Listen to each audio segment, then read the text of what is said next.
Hi guys, today we are going to be showing you how you can basically toggle on and off your activity status in Facebook. This is a really easy and simple process, but quite powerful because it allows you to, kind of remain incognito on your Facebook. Don't have to feel obligated to responding to every single kind of post and comment that you get on your page. It makes things a little bit easier. So to do this, what we're going to do is we're going to go down to the bottom right-hand corner where it says menu here.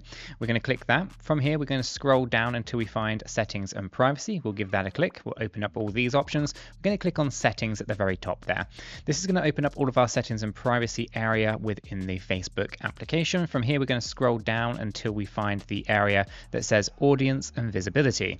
From here, if we go all the way to the very bottom here, you can see it says active status. If we give that a click, what this allows us to do is toggle on and off. Now, this essentially what it means, and I'll read this word for word here. So it's that you won't see when your friends and connections are active or recently active on this app. To make sure that they can't see this info about you, turning this setting off whenever you're using Messenger or Facebook, and your active status will no longer be shown.